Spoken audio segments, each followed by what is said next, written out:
बता दें कि आप देख रहे हैं आर पब्लिक न्यूज चैनल देश की आवाज। आज अलीगढ़ में श्री कृष्णा भक्ति क्लब के तत्वाधान में श्री नीम करौली मंदिर आगरा रोड अलीगढ़ में चल रही श्री शिव महापुराण कथा के 6ठम दिवस की कथा में व्यास श्री डॉक्टर ऋषभ देव जी ने कथा सत्र में गुरु वंदना विस्मयादिबोधक चिन्ह ठाकुर हमरे रमन बिहारी हम है रमन बिहारी के साधु सेवा काम हमारा काम न दुनियादारी विस्मयादिबोधक चिन्ह गाकर कथा का आरंभ कर श्री शिव महापुराण कथा में भगवान शिव के वैराग्य के देवता होने के साथ साथ गृहस्थ आश्रम में भी योग धर्म का पालन करने का संदेश दिया जाता है और शिव परिवार के सदस्यों और उनके वाहनों का वर्णन किया जाता है। नंदी, शेर, मूसक और मोर व भगवान शिव के गले में सर्प का होना जो विभिन्न विपरीत विचारधाराओं के बीच सामंजस्य का प्रतीक है, इस प्रसंग में समझाया जाता है। कथा के बाद श्री महादेव बाबा की आरती कर आज की कथा का विश्राम किया। तत्पश्चात सभी भक्तों ने प्रसाद ग्रहण किया। आयोजनकर्ता श्रीमती सुधा सिंह, श्रीमती रेखा सक्सेना,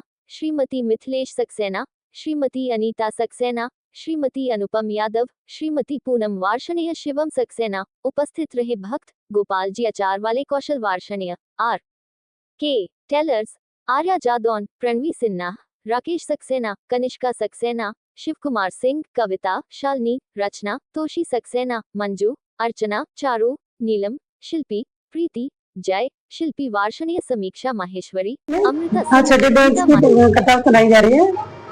भोले बाबा की इतनी अच्छी सुंदर कथाएं सुना रहे हैं ऋषिदेव जी कि एक जो पहली बार आता है ना तो वो बार बार आ रहा है। कोई भी भक्त आ रहा है तो ये सोच के आ रहा है कि हम बस एक दिन की चढ़ाएंगे, लेकिन जब वो सुनते हैं तो कहते हैं हम तो कल भी आएंगे, परसों भी आएंगे। लगातार वो आ रहे हैं। संख्याएं भी भक्तों की बढ़ती ही जा रही है दिन प्रतिदिन। और जितना समय बीता में, जैसे पहले दिन से दूसरे दिन, तीसरे दिन, चौथे दिन, लगातार भक्तों की संख्या इतनी बढ़ रही है कि आप मैं बता नहीं सकती। प्रभु की लगता है जैसे अमृत बरस रहा हो। क्या बताएं, इतनी कृपा हो रही है प्रभु की। इसे ये प्रेरणा मिलती है। जैसे हम पांचों लेडीजों ने ये किया है क्योंकि जेंट्सों के पास टाइम नहीं होता है। जब मैं बिजनेस में लगते हैं, आप देखते हैं छोटे छोटे परिवार है सबके पास, तो हमें लगता है कि लेडीजों को ये करना चाहिए कि जिनके हस्बैंड नहीं कर पा रहे हैं तो समय समय पे आगे पूजन में साथ दे रहे हैं, हमारा हर तरह से हमारा साथ दे रहे हैं। बस क्या है कि बिजनेस दूर है। जैसे मेरा बिजनेस तो बहुत दूर है, गुलर रोड पर है, हम लोग रहते हैं यहाँ पर हैं, गुलर रोड पर बिजनेस है, तो इतनी दूर से आना संभव नहीं हो पाता है। तो उन्हें आप कराओ, हम साथ हैं।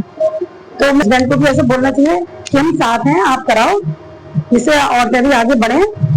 किटियों में लगी रहती हैं और थोड़ा सा ऐसे ही घूमने में आजकल जो चल रहा है इस तरीके से, मैं सोचती हूँ थोड़ा धार्मिक भी होना चाहिए इंसान को। थोड़े भगवान के प्रति आप रहोगे तो अपने बच्चों को भी आगे बढ़ा पाओगे प्रभु की कृपा से।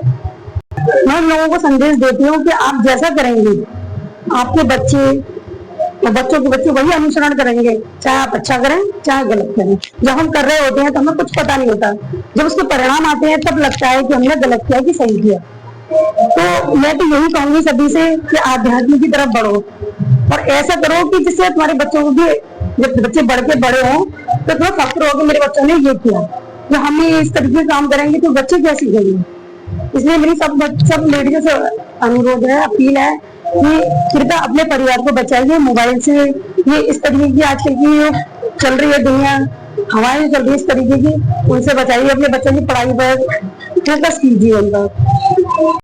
मेरा नाम मिथिलेश सक्सेना और आज शिव बाबा की छठे दिन की कथा है, जिसमें तारकासुर के बारे में बताया बाबा ने। तो गुरुजी ने, जो डॉक्टर ऋषभ गुरुजी हैं, वो कथा वाच रहे हैं और हम सब भक्त सुन रहे हैं।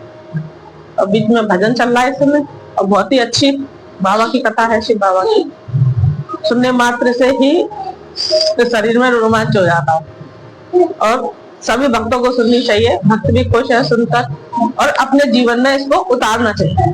वैसे ही जैसे शिव बाबा का जीवन है, उसमें थोड़ा सा भी हम अगर अपने जीवन में सार्थक कर लें तो जीवन सफल हो जाए।